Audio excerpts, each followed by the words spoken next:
Diary. Suatu hari Anwar mengajakku ketemuan. Katanya ada hal penting yang ingin dibicarakannya denganku. Yat, aku ingin menceraikan istriku dan menikah dengan Arum, kata Anwar suatu sore di sebuah kafe di kota Magelang. Aku pun kaget mendengar perkataan Anwar saat itu. Assalamualaikum warahmatullahi wabarakatuh. Halo Elin Story Lovers, apa kabar kalian semua? Semoga selalu dalam keadaan sehat, dimudahkan segala urusannya dan dilancarkan rezekinya, serta dijauhkan dari segala musibah, bencana dan mara bahaya yang ada di dunia ini. Sebelum kita lanjut ke dalam story, jangan lupa subscribe, like, komen, dan share. Dan aktifkan tombol loncengnya agar kalian tidak ketinggalan dengan story-story yang terbaru. Open Diary.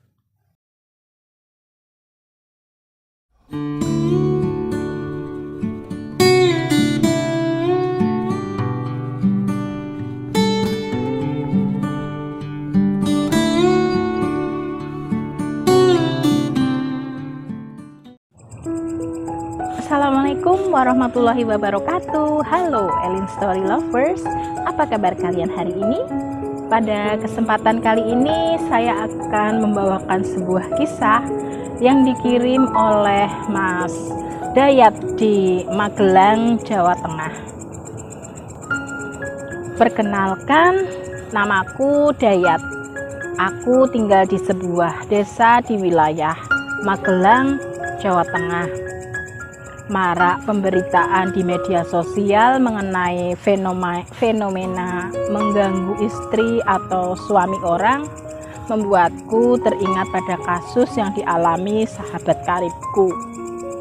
Diary, aku tidak bermaksud membuka aib orang, tapi menurutku apa yang dialami sahabatku itu hikmahnya luar biasa, sehingga tidak ada salahnya jika aku ceritakan melalui channel ini. Diary, berawal sekitar 4 tahun yang lalu, sahabatku ini seorang pengusaha tembakau yang sukses. Sebut saja namanya Anwar, bukan nama sebenarnya ya. Dari segi materi, kehidupan Anwar saat itu serba berkecukupan. Dia termasuk salah satu orang kaya di kampungnya. Saat itu Anwar sudah beristri dan memiliki 1 orang anak perempuan. Aku kenal Anwar sejak kami masih sekolah di sebuah madrasah aliyah boarding school di daerah Jawa Tengah, hingga kuliah bareng di sebuah perguruan tinggi negeri di kota Jogja. Selesai kuliah, Anwar melanjutkan bisnis orang tuanya, mengelola tanaman tembakau. Sementara aku bekerja di sebuah instansi pemerintah di kota Magelang sebagai PNS. Diary, suatu hari Anwar mengajakku ketemuan. Katanya ada hal penting yang ingin dibicarakannya denganku. Yat, aku ingin menceraikan istriku dan menikah dengan Arum, kata Anwar suatu sore di sebuah kafe di kota Magelang. Aku pun kaget mendengar perkataan Anwar saat itu. Arum adalah teman kami waktu sekolah di madrasah boarding school. Dari segi wajah, Arum memang memiliki paras yang cantik. Dan setelah lulus madrasah aliyah, Arum tidak melanjutkan kuliah karena faktor ekonomi orang tuanya. Arum akhirnya menikah setelah ada pemuda tetangga desa yang melamarnya. Anwar, kamu sudah gila ya? Kataku spontan. Slow aja kali lihat, jawab Anwar santai. War, kamu tahu kan Arum itu statusnya masih istri orang. Lagian apa sih kurangnya Dina? Dia cantik dan kalian sudah memiliki anak yang cantik pula. Kamu mau cari apa lagi, Anwar? Kataku dengan nada jengkel pada Anwar. Tapi Arum lebih cantik dari Dina, Yat. Dia baik, perhatian padaku, dan pas ngobrol dengan Arum, hatiku rasanya nyaman. Beda dengan Dina, gak pinter dandan, kurang perhatian sama aku. Pokoknya Arum jauh lebih baik dari Dina. Dan lagi Arum juga sayang dan cinta sama aku, Yat. Dia akan minta cerai pada suaminya yang miskin itu karena selama ini kebutuhannya tidak bisa dipenuhi suaminya, jawab Anwar. Anwar, aku tidak bermaksud menggurui ya, tapi tolong dengarkan kata-kataku. Kamu sahabatku dan aku punya kewajiban mengingatkanmu. Apa yang sudah kamu lakukan pada Arum itu adalah takhbit dan itu dosa besar, kataku menasehati Anwar. Tapi Arum sendiri yang berinisiatif akan minta cerai pada suaminya, Yat. Jadi bukan salahku dong, kata Anwar ngeles. Anwar, kamu sadar tidak sih kalau sudah mengganggu keharmonisan rumah tangga Arum dan suaminya? Kamu orang ketiga yang merusak rumah tangga mereka.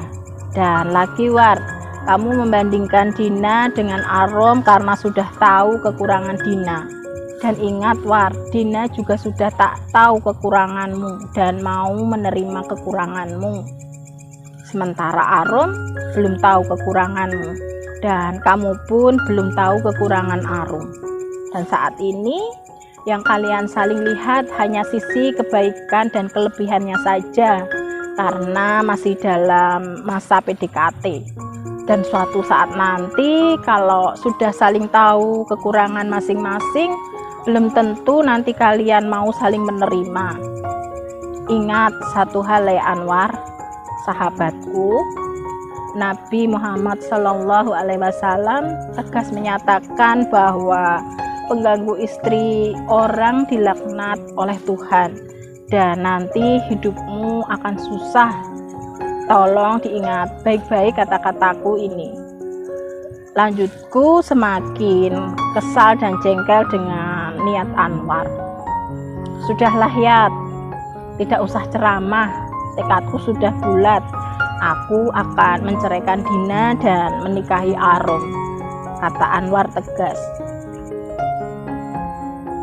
Diary, singkat cerita, Anwar menceraikan Dina dan menikahi Arum setelah Arum menggugat cerai suaminya. Dan suaminya pun terpaksa menceraikan Arum. Sementara Dina kembali ke rumah orang tuanya di Sragen, Jawa Tengah dengan membawa anak sematawayangnya. Seiring waktu berjalan, awal-awal kehidupan rumah tangga Anwar dan Arum terlihat harmonis dan romantis.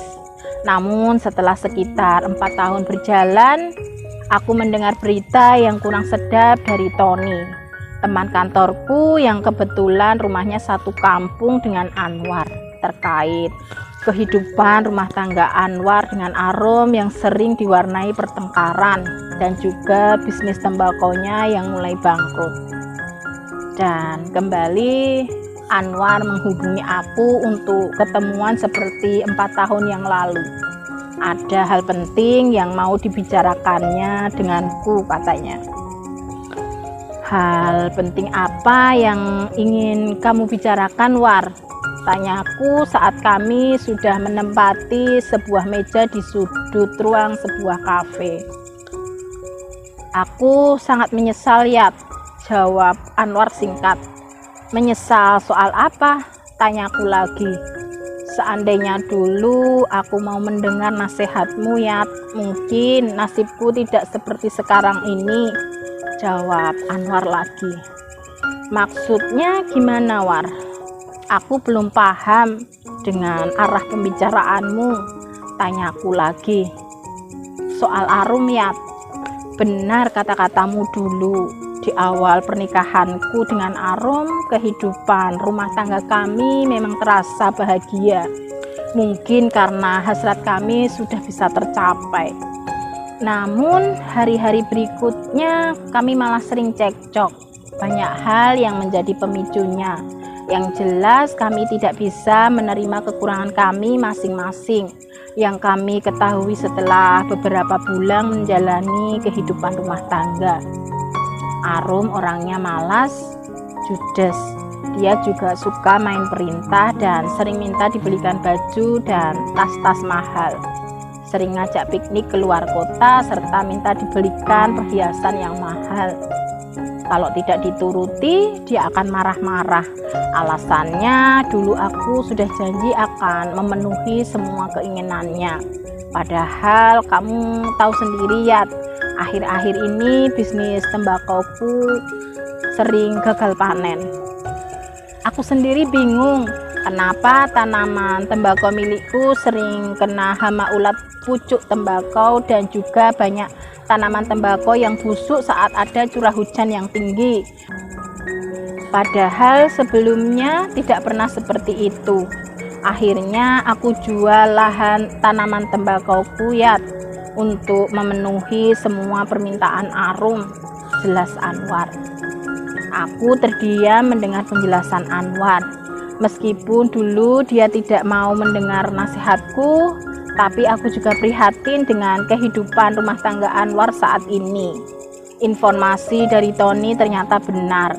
Usaha tembakau Anwar memang sudah bangkrut seperti pengakuan sang pemilik bisnis itu sendiri. Bisa dikatakan saat ini Anwar jatuh miskin dan kehancuran bisnis tembakonya mulai terjadi sejak Anwar menikah dengan Arum dan menceraikan Dina. Lantas sekarang apa yang akan kamu lakukan? Tanyaku lagi. Aku akan menceraikan Arum ya, jawab Anwar singkat dengan nada sedih. Memang benar adanya, penyesalan akan datang belakangan. Anwar yang dulu bersikeras menceraikan istrinya dan menikahi selingkuhannya kini menyesal. Anwar memang sudah melakukan tahfib. Tahfib adalah merusak hubungan istri dan suami, baik dengan cara mempengaruhi istri atau mempengaruhi suami. Tindakan yang dapat mengubah perasaan istri pada suami atau mengubah perasaan suami pada istri. Baik tindakan itu dimaksudkan untuk menikah dengan suami atau istri tersebut atau tidak ada niat untuk menikah dengannya. Tindakan itu tetaplah dosa besar karena selain berdosa kepada Allah Subhanahu wa taala karena melanggar larangannya, juga berdosa pada suami atau istri yang tersakiti hatinya. Rasulullah Shallallahu alaihi wasallam melarang umatnya untuk menjadi orang ketiga dalam rumah tangga orang. Dalam Islam, melamar perempuan yang masih dalam proses lamaran lelaki lain saja dilarang, apalagi mengganggunya dan terlebih sampai membuat bercerai dari suaminya. Ditambah lagi ada buah hati yang masa depannya dipertaruhkan. Wallahul musta'an. Demikian sebuah kisah yang dikirim oleh Mas Dayat di Magelang, Jawa Tengah. Terima kasih Mas Dayat yang sudah berkenan membagikan kisahnya di Elin Story. Nah, buat kalian yang mempunyai kisah yang serupa dengan kisahnya Mas Dayat atau mempunyai pengalaman hidup yang tidak bisa kalian lupakan sepanjang hidup kalian, silahkan kalian kirim di elins.story@gmail.com. Terima kasih. Wassalamualaikum warahmatullahi wabarakatuh.